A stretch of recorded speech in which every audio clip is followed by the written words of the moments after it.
We're live. Countdown.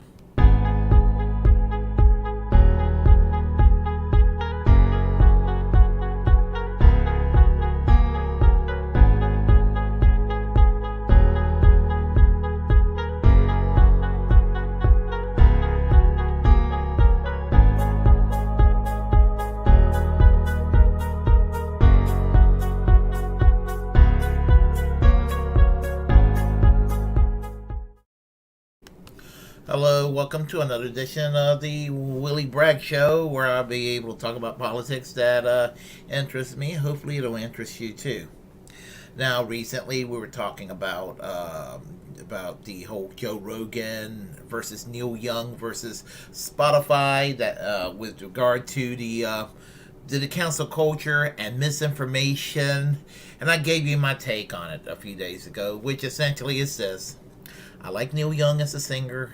I disagree with him trying to impose council culture on Joe Rogan for what I believe it is misinformation that he's providing about COVID. My opinion, Joe Rogan is providing misinformation.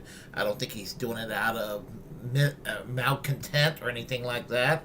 But it is misinformation, but I don't believe he should be canceled for it. In fact, I'm very much make it very clear that in spite of what I may think is incorrect information or what somebody else may think is incorrect information, I have to be inclined to allow it to flow through. Because in a lot of ways, where do you draw the line on what is misinformation or not? I've said this before.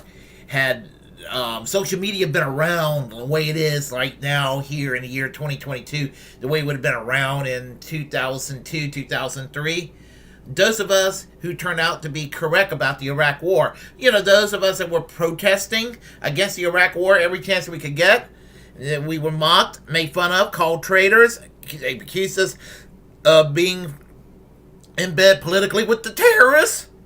We turned out to be correct, and the neocons and the State Department, the so-called experts, and the military-industrial complex and corporate media turn out to have egg on their face. They turn out to be totally and completely wrong. So here's where I'll probably get a little bit of trouble with some of my viewers here, but I'm going to state it. I support Jimmy Dore siding on free speech, and even as I said, basically siding with Joe Rogan over Neil Young along the same lines that I would. It's not that I think that Joe Rogan is wonderful and awesome and all of that, but I don't think he's terrible either. I'm pretty middle of the road when it comes to Joe Rogan. Some things I like about him, some things I don't. My personal views are irrelevant as to regarding Joe Rogan. Having that said, in Jimmy Dore's defense of Joe Rogan, I have kind of a beef to pick with him. And what I'm going to do is I'm going to play you the video, play you the excerpts, and I will comment. So you hold tight. Give me a moment here. And we will start momentarily. As soon as I punch the play button. So, here we go. So Neil Young he wanted his music taken down if they were going to leave Joe Rogan up. So Neil Young is a reactionary moron because Joe Rogan is telling the truth about things that the government is lying about. And how do I know Neil Young is a reactionary moron? Well, because Neil Young blamed homosexuals for AIDS. In an interview with Melody Maker in 1985, Neil Young backed Reagan's gun control policies. Instead of AIDS, you go to a supermarket and you see that word. I can't even say it on YouTube or they'll demonetize this. Right. So I won't say that word, but I can show it to you.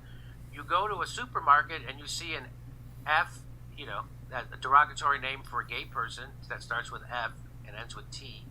You go to a supermarket and you see a F what ends with T behind the effing cash register. You don't want them to handle your potatoes. So that's how he reacts to things. He demonizes people and scapegoats and blames them because Neil Young is a small brain.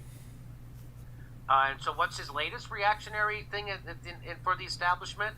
Spotify takes down Neil Young's music after his Joe Rogan ultimatum. He gave them an ultimatum because he doesn't know what he's talking about, and I'm guessing he's trying to get laid. I bet there's a woman in his life who's crazy pro anti Joe Rogan, and he's trying to get in her pants. And I know Neil Young is 1,000 years old, but that never goes away. Believe me, that never goes away. And who's he dating now? Who's the girl he's with? Let's find out. Let me look. Let's find out. But here's the subheadline: Folk rock star had over 6 million monthly listeners on the service, which she blames for spreading fake news, fake info about vaccines. No, that would be the establishment media. That's who does that. But there's a very irony to this that I'm going to reveal. I'm burying the lead a bit. There's a big Daryl irony. Hannah. Oh, so he's trying to get in Daryl Hannah's pants. So that's what this is. He's trying to get himself some Daryl Hannah. Well, good for him. He's certainly not slumming. He's going with Daryl Hannah. Good for him. The Heart of Gold and Harvest Moon singer earlier this week penned an open letter to his manager and label asking them to remove his music from the service, saying it is spreading fake information about COVID-19 vaccines through Mr. Rogan's show. They can have Rogan or Young, but no, not both, he wrote. Okay. And if you like, I can put down the link for the Jimmy Dore segment on that. Now, what was it that Jimmy Dore said that I take issue with? Well, as you heard, I believe in the power of forgiveness. And keep in mind, this was the 1980s when Neil Young made that horrible, horrible remark about gay people in relations to AIDS and all of that. And we all know that being gay is not synonymous these days with AIDS any more than being straight. I mean, we all know these things. And back then, society was very, very close-minded. Very close-minded. I was a teenager back then in the 80s, and I remember it was just the thing to do. It's not right, but it was just the thing to do to slam on gay people and make fun of them and what have you. And part of my growth as to embracing LGBTQ equality came from myself being a straight person who was accused, not just people using the F word to describe somebody they don't like, and there were people that actually thought that I was a young gay person in the 1980s, which I'm not, and if I was, so what? But you get very defensive of that sort of thing, and so as I said, part of the reason I started to embrace LGBTQ equality was because as a straight person being accused of something that I was not. And I decided that there was nothing wrong with somebody being a homosexual, a lesbian, a bisexual person, and going to include transgenderism these days because, that's the new movement for equality in LGBTQ equality. So I appreciate that Jimmy Dore believes that being homophobic is wrong, which is wrong. It really is. And, the thing about it is that it is wrong. But keep in mind, this was in the 1980s. And when AIDS was coming around, everybody thought it was the gay disease. So if somebody was, even thought of it as being gay, they probably thought they were like a walking vessel for the AIDS virus. It's very reactionary thing. It's very backwards and all of that. But it was within the context of the time. I am pretty damn sure Neil Young is not a homophobe today in the year 2022. I'm sure he's had personal growth. And we've had politicians, that some of the people who are practitioners of cancel culture, that they wanted to go and vilify people for saying some things in the past. Like for example, when Tulsi Gabbard was vilified because she was raised in a socially conservative household, Hindu household growing up, and her father had very backwards views on the gay issue, the gay lesbian equality issue. That's what she grew up with, and it's debatable whether she grew out of it, but she's supposedly grown out of it. But having that said, there's a double standard. So, they're going to shit on, on Tulsi Gabbard or shit on Neil Young for being, saying terrible things about the LGBTQ community from a long time ago. But Joe Biden was not for LGBTQ equality at one time.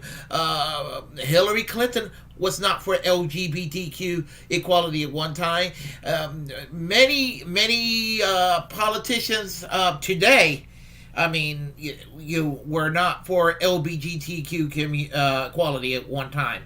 But the thing about it is that even some who were not, especially during the conservative movement, and they matured and they broadened their minds, and everybody all of a sudden wants to congratulate them for coming out and embracing LGBTQ equality, such as the late Nancy Reagan, who was as reactionary as hell when she was alive, overall most of her life on the issue. I'm glad she came around and decided she was wrong on those issues, but to be anti-gay. But as I said, if you're going to go and forgive Nancy Reagan for being anti-gay a long time ago, that's kind of silly to criticize Neil Young.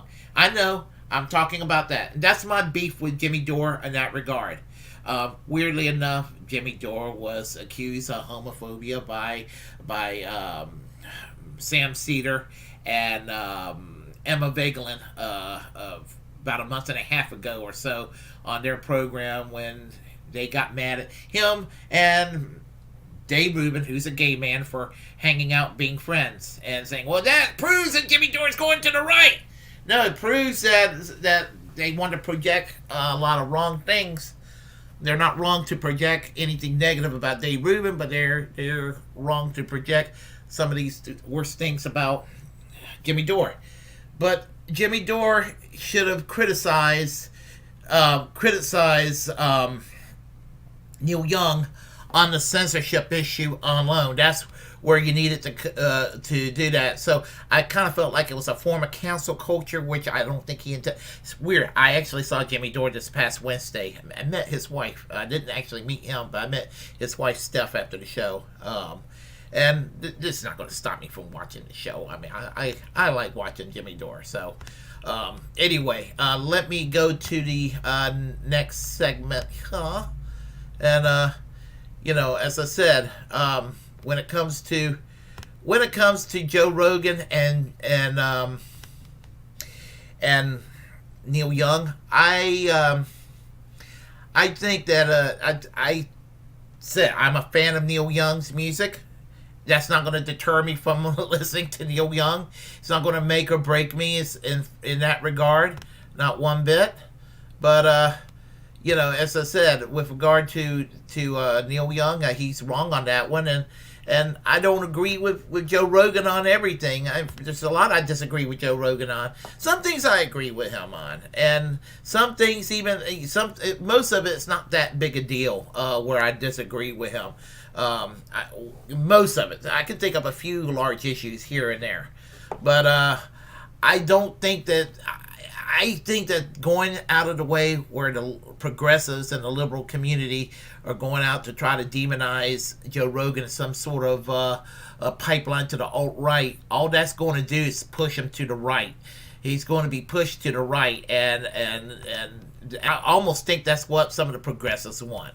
I mean, come on now. There are some far worse people to go after, quote unquote, than Joe Rogan. So what I want to talk about next is, I want to talk about Joni Mitchell, another folk singer from back in the day. Now, in regard, I got a before and after, a then and now photo here. That's Joni Mitchell back in the, I guess, 1960s, early 70s. Joni Mitchell today.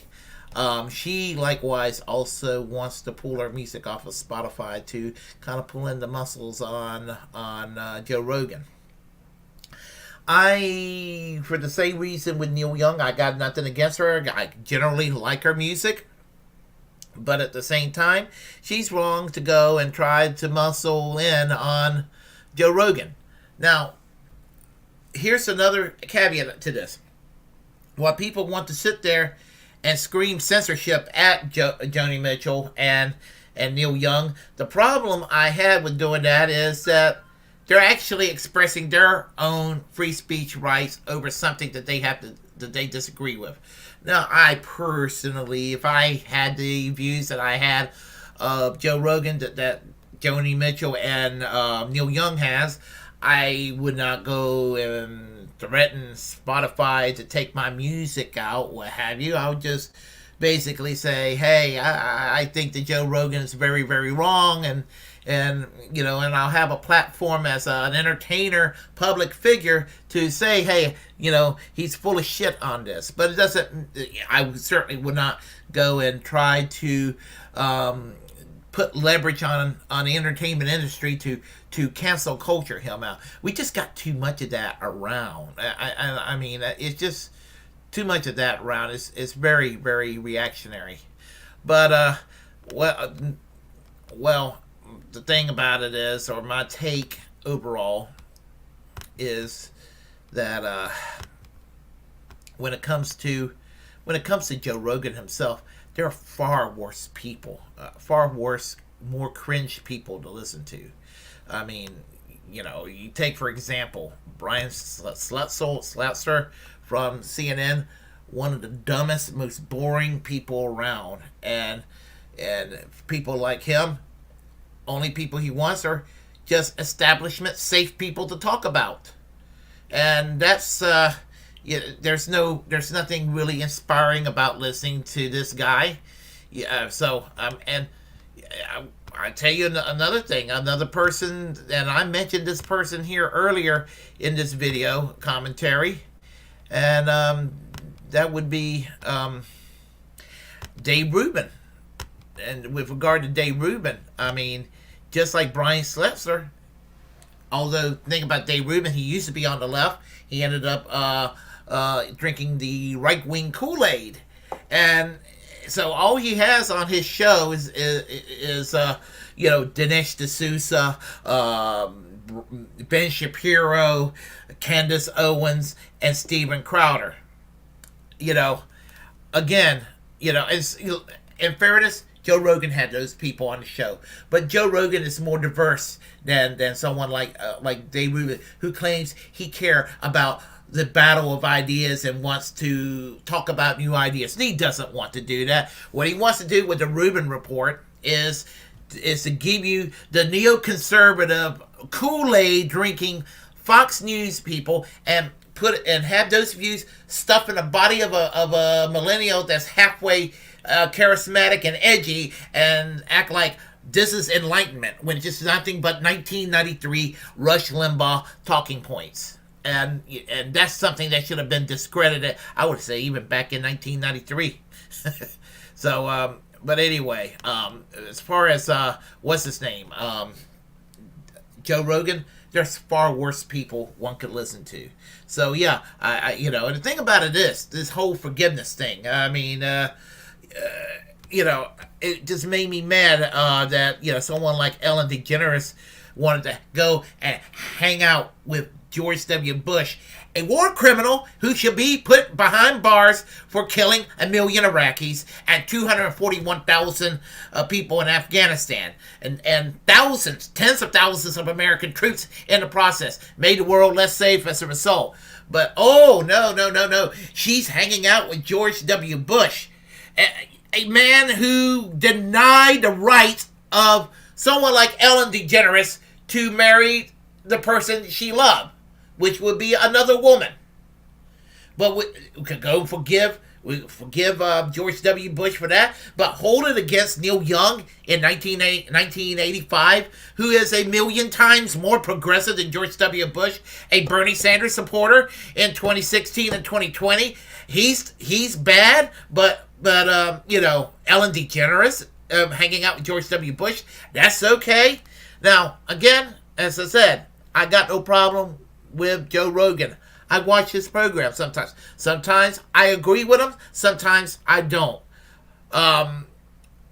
He's better to listen to than the late talk show hosts. He's better to listen to than clowns like Greg Gutfeld on Fox News or Anderson Cooper on CNN. I mean, there's honestly far worse people one can listen to than Joe Rogan. Doesn't mean that I think he's great. I have my criticisms of him. Did not appreciate the way he talked to David McReynolds in the year 2000 on Politically Incorrect. But if David McReynolds says that he's an okay person and that was all an act, I can live with that. So anyway, that's basically all I have to say. And we have an interesting chat line. We have some my favorite people here. So let's see who we got here. Dirtbag left us. Jimmy has lost his mind. Joe isn't mad at Neil. Why is he? And that's a very good point. That is a very good point. Let's see here. I stopped watching Jimmy before this. I don't watch Jimmy Dore like I used to, but personally, I'm more of a Kyle Kalinske fan, but that's me. But I'd rather watch Jimmy Dore than, let's say, the Young Turks or Majority Report or David Pakman. And I can watch Majority Report strangely enough and kind of agree with his take, or I can watch David Pakman, but they don't have the edge they used to have. And this caused Joe to reassess how he addresses the issue. That's a win. Well, yep, very true. Hot Retarded Chick says, Kool-Aid Man. Hey, Hot Retarded Chicks, great seeing you again. Let's see here. Niles Lofgren took his music off too. Well, let's see what else. Yeah, I took my music off too.